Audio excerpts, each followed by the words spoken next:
In this video, I'm going to walk you through how I created this awesome case study that you see here in front of my screen, where I took the story of one of our most successful clients. I packaged it up into this case study that I am going to be promoting soon through advertising. The case study isn't done yet, but this is what I was working on today.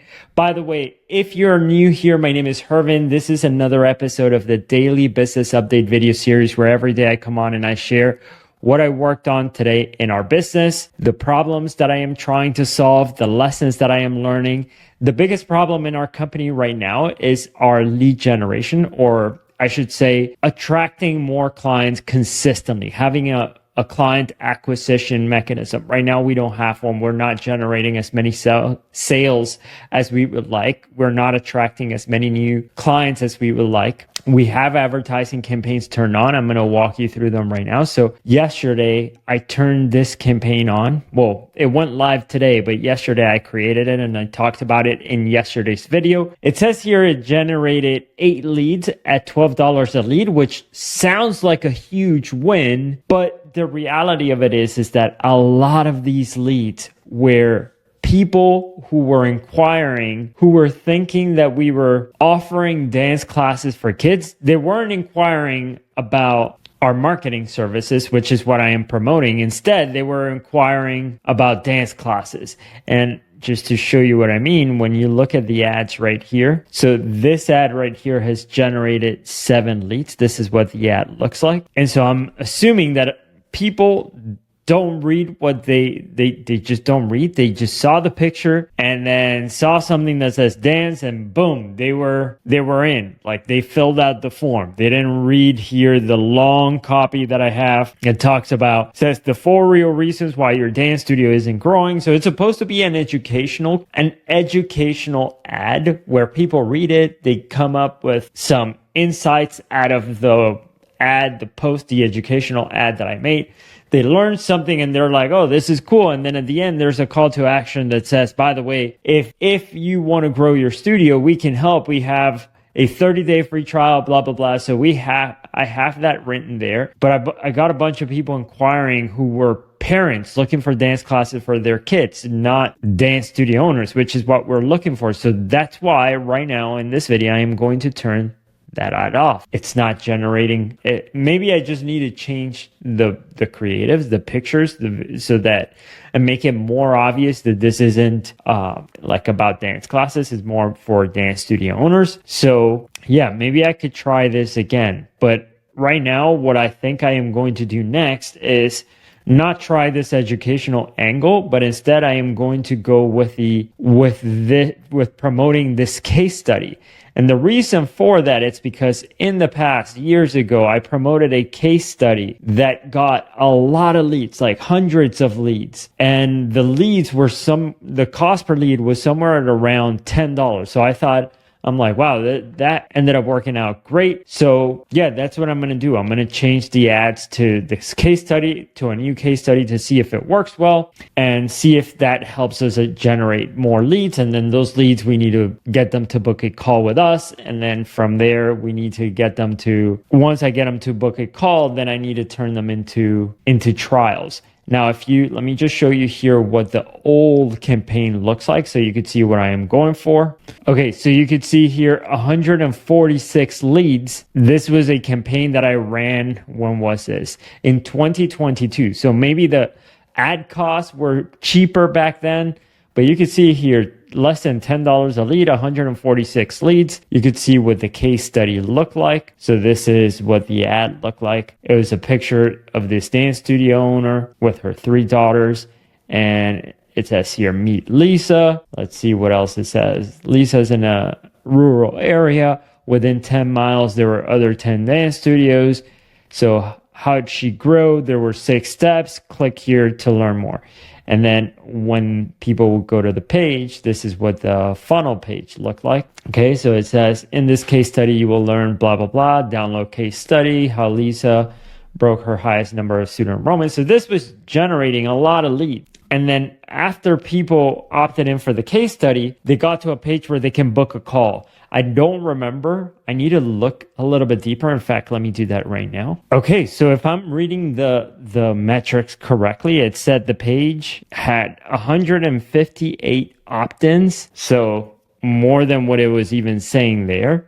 And 25 of them booked calls. So that's what I mean. I mean, maybe it's worth going back and testing this out. And so what I'm going to do is so first I need to finish this case study. I need to add a call to action at the bottom that says like, hey, if you need help, like we can help you. Next, I need to create an AI bot so that when people inquire, maybe it asks them a few questions and then it tries to book them for a call. So it's going to do that as well. And then I need to build a page. So this is what happens after people opted in for the case study. It says your case study is at the bottom of this page. So they could go here and they could see the case study. However, there is also this message right here. Want us to help you add an additional 10 to 60 students this summer. Use the calendar below to schedule a 10-minute call so we can tell you about our program. Like that seems like a pretty straightforward headline. Maybe it could even be better, but it's a 10-minute call. So I need to figure out and do something like this again. So that's the goal. That's what I'm going to be building. Is this funnel again, testing it out, see if it works, sharing this case study. And my idea here is like this case study should be good. It should inspire people. It should let people know what's possible. And Shauna is an exemplary, I guess that's how you say it, business owner. Like if we could attract more people like Shauna has been amazing. And the success that she's had has been incredible. So so I spent like, I don't know, a few hours or maybe up to 4 hours today creating this. Let me just show you how I created this, walk you through the process of what I did. So at the beginning, what I did is that I started brainstorming on my iPad. So I started hand journaling. So I said to myself, it's 10:25 a.m. I would like to create a case study for Shauna. What should I include? And then before Shauna worked with us, she had not broken the record of 300 student mark. Shauna's highest number of student enrollment was 280 before working with us. Shauna was working with another marketing company that was helping her. So I started writing just random thoughts that came to mind that I know for sure are true. And then eventually, I spent a lot of time there writing, and it was disorganized. They were just my thoughts, and I added them into a ClickUp document. Into this ClickUp document right here. So initially I took this, I wrote, who's Shauna? Shauna's a dance studio owner. Before Shauna worked with us, she had never broken the 300 student mark. Shauna's highest number of students. So you just saw that right now. So that's what I hand wrote. And then I turned that into text and then added it here, and I wrote a lot. And then what I did, because these are kind of scattered thoughts, I thought to myself, I'm like, I wonder if ChatGPT or any AI like Claude, Meta AI, Grok, ChatGPT, if they're able to take my scattered thoughts, organize them in a way that's great, and save me the work of having to do the organization. So I put a prompt together. Let me see if I can find it here. Okay, so you can see here, you're an expert direct response copywriter. Help me write a case study. And then the task was read through my scattered thoughts, organize them in a logical way, write the case study in a way that deeply resonates with our ideal client. And then I said my scattered thoughts are here, which is essentially everything that I wrote. And I gave it everything. And you can see here, so first I use Meta AI. So this is like help turn my scattered thoughts about one of our clients into a case study. And then it gave me it, but it just sounds cheesy. Like Shauna Kwan, owner of a dance studio owner in Canada, was struggling through her enrollment plateau. Despite her exceptional sales skills, she had never exceeded 200. This is until she was partnered with Studio Hub. Shauna's a dance studio owner with a passion for teaching and a talent for sales. So it sounds a little cheesy, like a passion for teaching and talent for sales. I told ChatGPT that Shauna is an amazing salesperson, but I didn't say that she was I didn't say that she had a passion for teaching. Now she does, but I didn't say that to it. So it's making up stuff. I also tried Chat GPT so that it would organize my thoughts. And you can see here, imagine running your dance studio for years and trying everything to get past the stubborn enrollment plateau. Even just that word, stubborn enrollment plateau, but always falling short. It's a little dramatic and a little cheesy again. And so I'm like, oh man, this just doesn't sound good.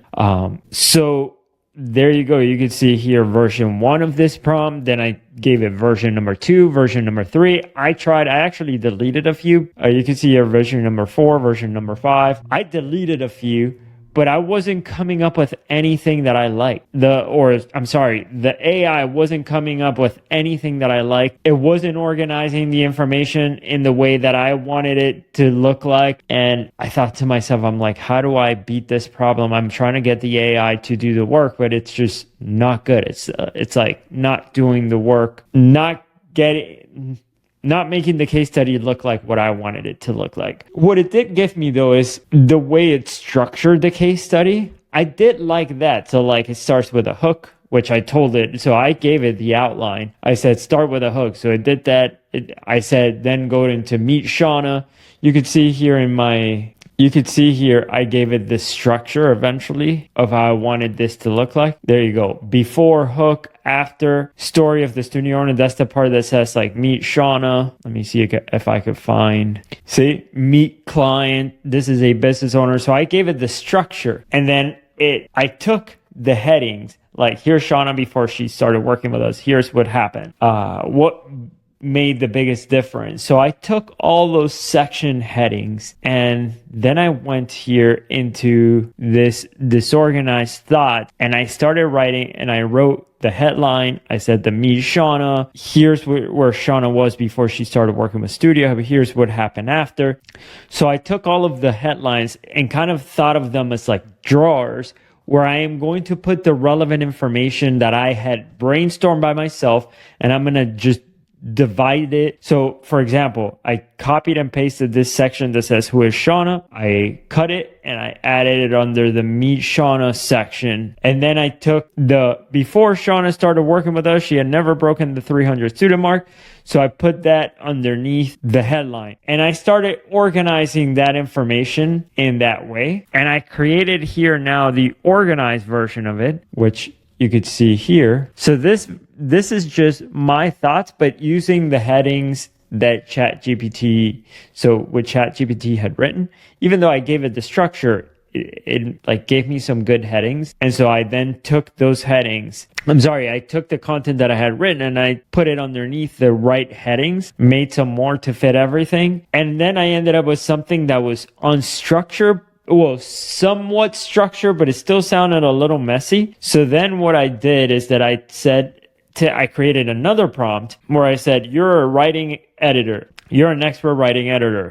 Help me polish up this case study to make it easy to read and clean up the grammar. I said under the instructions, keep my writing style, don't change the content, and keep my story style. So I gave it my unstructured, you can see here, case study,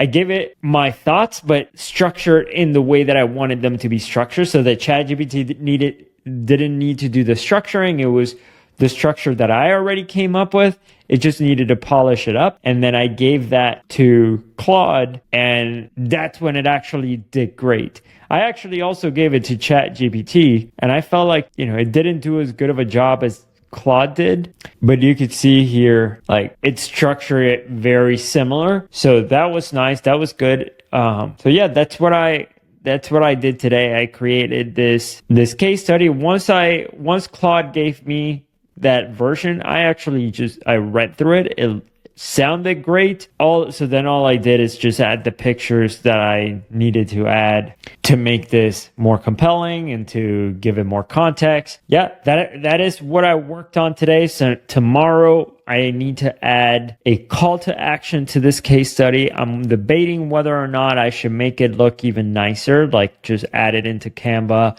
add more design elements into it, just make it look nice. I am debating because you see how fast I am changing strategies when it comes to the advertising, and I just want to figure it. At this point, I just want to figure out what the strategy is that is going to work. And once I have something that works, maybe I could double down on it. But at the moment, I'm like, it's like I keep taking a lot of time to build these things and they don't end up going anywhere. And that's the part where I'm like, I don't want to invest more time if it isn't going to work. So I think I may just leave it in a document style like this and just share the link to this document. And if it ends up working, maybe at some point I'll spend more time into making it look nicer. But for now, it'll have to do. So I just need to add the call to action. Then I need to create the funnels, the ad copy, so that I could eventually launch this and have an AI that whenever somebody opts in, it tries to qualify them and get them booked for a call. So that's what I'm going to be focusing on next. I don't know how much work I am going to get done tomorrow because I have a call, then I have a dentist appointment. So anyway, I don't know how much focus time I'll have tomorrow, but yeah, this is what I am planning on focusing on next. I need to launch the ads for the case study.